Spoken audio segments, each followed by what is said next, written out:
Welcome back. Softball season just a couple days away, and we are back here on the AllSooners Softball Show. Ryan Chapman here for AllSooners.com.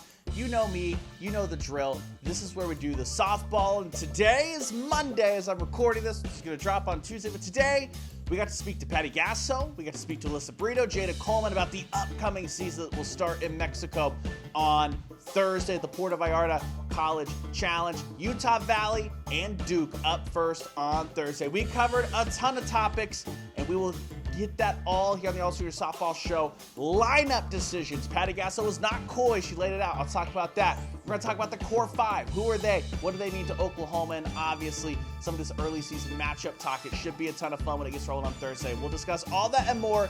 That's what we got today. Stick around. AllSooners Softball Show coming up.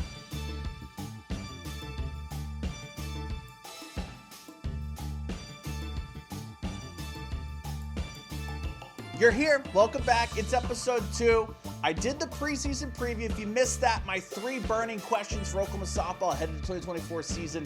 That is up wherever you're watching this, on YouTube, John Hoover Media. Just scroll. It's there.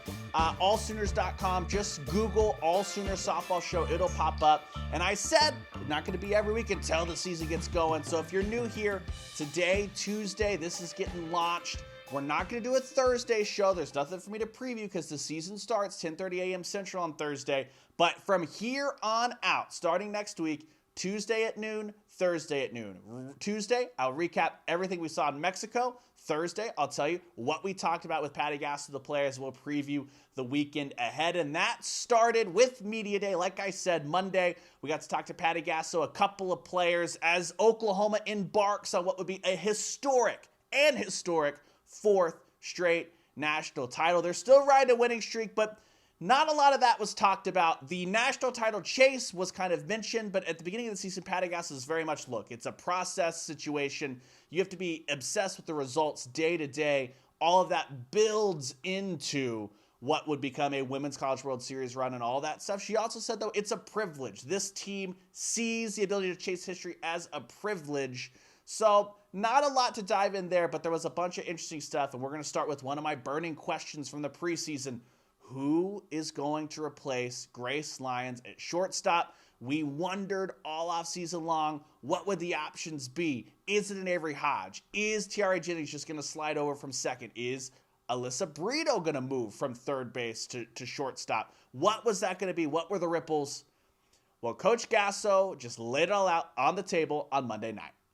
Right now, I think Tiare is going to be working over at shortstop. Alyssa Brito is so good at third. It's hard to move her out of there, and her experience is something else.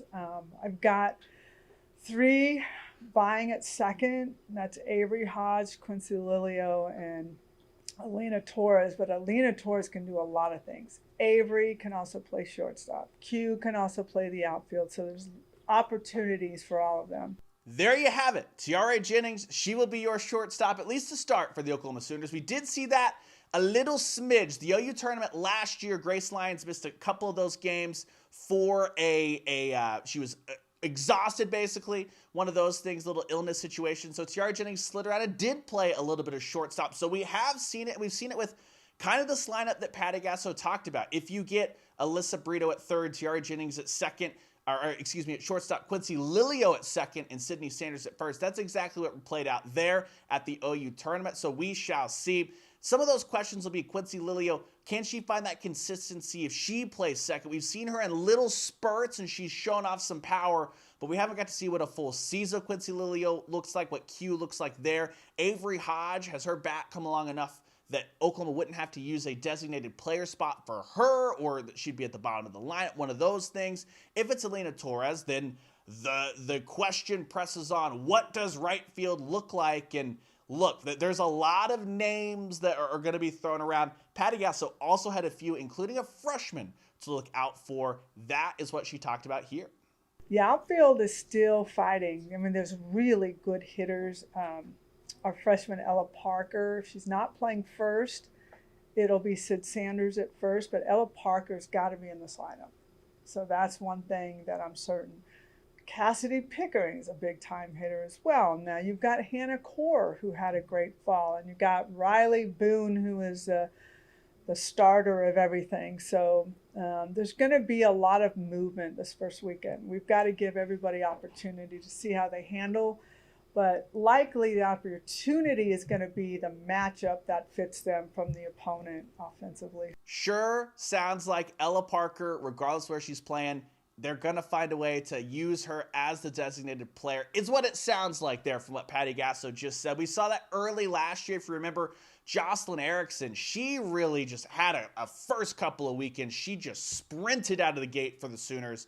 Obviously, she's no longer with the team. She transferred off to Florida, so having to replace that role there. But I'm also curious, too. Riley Ludlam is someone that showed off a ton of power during the battle series in the fall. She's going to platoon. She'll be Kinsey Hansen's backup catcher. In those opportunities where Kinsey Hansen is starting at catcher, which is going to be a whole lot, has Riley Ludlam come along enough to also fight for that designated player spot in the batting lineup? We'll have to see. She's someone, Ludlam is, that Patty Gasso described as very, very raw in fall ball, but she has had a whole offseason to continue to work with JT Gasso, to continue to learn from Oklahoma's hitters. So it'll be interesting to see what that looks like come game one against Utah Valley. That'll be 10:30 a.m. on Thursday. Flow softball. Yes, we're in Flow softball season, but remember, Flow softball had the foresight to buy up some of these rights and invest in softball early. So just deal with it. It'll be good. Flow softball's done great stuff there. And I hear that an old friend of Oklahoma will be heavily involved with Flow softball, so you'll want to keep up there. But Riley Ludlam, all of the newcomers coming along, they've had a good core to learn from as Oklahoma entering this season. They're going to have 10 seniors, guys, that are going to graduate off at the end of this year, between the graduate seniors and just true seniors from that 2021, the group that was freshmen in 2021. You've got the guys that have, or the gals, excuse me, that have transferred in. Alyssa Brito, she only spent one season at Oregon, but now she's a big part of what Oklahoma's doing. Alina Torres, obviously, came over last year from Arizona State. And then you got a trio of newcomers this year. Kelly Maxwell, Carly Keeney in the bullpen, both of those two, and then Riley Ludlam, who we've talked about. But then the other half of that 10, Tiare Jennings, Jada Coleman, Kinsey Hansen, Nicole May, Riley Boone. They have been huge for Oklahoma softball because they've been with the Sooners from the beginning. They have spent their entire career in Norman, and they are absolute titans. They would be first ballot college softball Hall of Famers, one of those things. They've won 3 straight national titles. Kinsey Hansen, the only reason that she hasn't won 4 national titles is because her first year, the 2020 season, got cut short for this little thing called COVID. We don't talk about it. But the other 4, along with Kinsey Hansen, came in that next year in 2021, and all they've known is winning in bunches, dominance, history, historic lineups, historic pitching staffs, all that stuff. And I asked Patty Gasso, hey, she started off her press conference on Monday by basically saying, I hope Oklahoma fans are able to appreciate the contributions of these 10 athletes, these 10 seniors, because they're an incredible group. But I wanted to dial in, what does this 5 mean to you? A 5 that Jada Coleman labeled as the core 5, and Patty Gasso never disappoints. I think about them more than I ever have because I know this is like the end of well, I don't want to say that because we have a good freshman class. It's not the end of a big, long string, but it is the end of one of the most elite classes that has ever and may ever play softball. So that's why I understand that because I get to see it every day. They're special. They're different. And their style of competitive spirit is very infectious on this team. And it's really infectious to our freshmen, which is exactly what I'm looking for. So they have big personalities. They're great players. They're great young women. So it's going to be hard to see them go, and I'm not going to think about it. I'm just going to coach the heck out of them and try to get every ounce of softball out of them that we can. One thing I've learned about Coach Gasso over the last couple of years is that she's found a way, and part of it is this core. They are such good leaders, whether it's how they handle themselves when they talk to us, the media, how they handle themselves when they're leading on the field, and certainly the stuff at practice that you and I don't get to see. They have built this program, built this foundation to a spot where it feels like the team almost runs itself. Patty Gasso even joked later on in the press conference on Monday that she's excited for next year because she gets to coach again. She's like, she joked, but these guys could coach themselves, all that stuff. And it's just been kind of incredible to watch how self-sufficient this team has been over the last couple of years. Obviously, Patty Gasso, Jennifer Rocha, JT Gasso have a huge fingerprints, great deal to do with the development of that group. But I think that Patty Gasso's been able to step back and enjoy these last couple of years a little bit more. She's talked at times about if it's a loss, she doesn't have to go home and just beat herself up all day long, knowing A, be right back at the ballpark the next day, but B, I think that these seniors, this core five, they set that tone and they make the adjustments from head to toe, top to bottom of this program of what needs to happen. Patty Gasso talked about this group being absolute leaders. Jada Coleman is some of them. If she sees something from some of the newcomers in the outfield, she'll start practice herself. She'll go over, hey, we need to do this instead of that. This is how we do this. They're teachers, and it's going to be impossible not to miss this core. I asked Jada what it means to her. She did loop Alyssa Brito in, but she labeled what it means to her and how they're kind of approaching this season if they themselves, the players, have been able to appreciate the process throughout the fall, on the verge, on the precipice of starting the 2024 campaign in Mexico. I feel like the core five, and it's so crazy that Brito wasn't there for like the first one because I feel like she's been here for so long. But I feel like we just truly find joy in the grind, like the complacency thing. Like, it is truly fun to, like, grind throughout the fall and, like, even during this time. So, like, when you get in the World Series, you feel so confident because you know that there's no one that has worked harder than you. And just the joy that this group has, and like she was saying, like, we live for the Lord. And so when we just know that it's already written, we can just go out there and have a blast. And I feel like that's where we find the joy, our core five. I'm adding Brito to that. 6.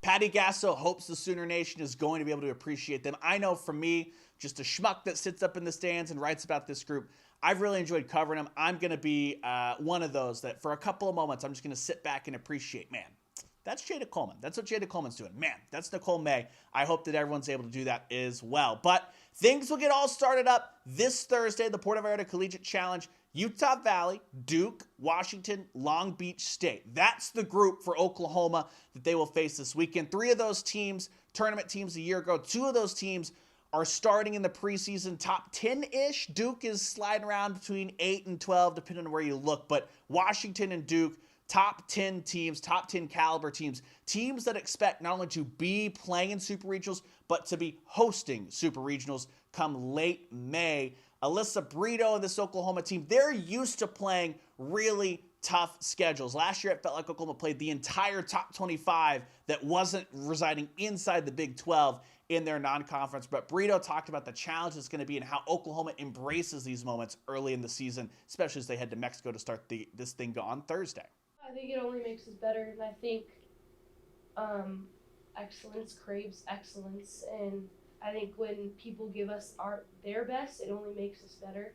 So I don't think we take it as like anything to watch out for. It's more of just like a growing moment for both teams, honestly. And playing someone really competitive early on in the year really gives you an idea of where you're at, both sides of the ball. So I think those games are really important. Like you saw it last year, like facing those top 5, Power 5s. It made all the difference for us to see where we were and then grow from that point on. But we're excited because those are just really great teams, well coached, so yeah. Well, guys, all that's left is for this season to get underway. It's going to be an incredible ride.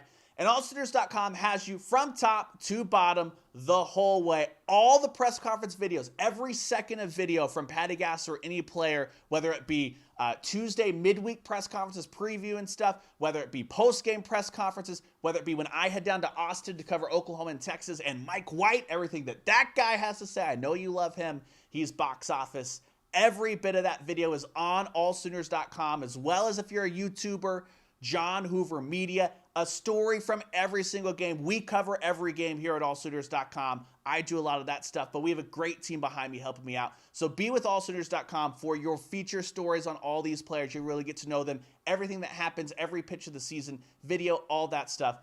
All Sooners is the place to be. I'll be hanging out at Love's Field. I'll be on the road. If you see me, come say what's up. I love talking to you guys, and I really appreciate all the help. But for everyone at All Sooners, John Hoover, who's been a huge help, Randall Sweet, who did a great job with all this video that you've seen from Patty Gasso, Alyssa Brito, and Jada Coleman today. wouldn't be able to do it without them. Be sure you're locked in with AllSooners.com. You can follow us on Twitter at @all_Sooners. We're all over Facebook. If you're in the softball Facebook groups, you know me. And then, like I said, on YouTube, just follow John Hoover Media. I will talk to you guys next Tuesday for episode number 3 of the AllSooners Softball Show, as this bad boy's fired up twice a week the rest of the year until the dust settles in Oklahoma City. We'll be with you here at AllSooners.com.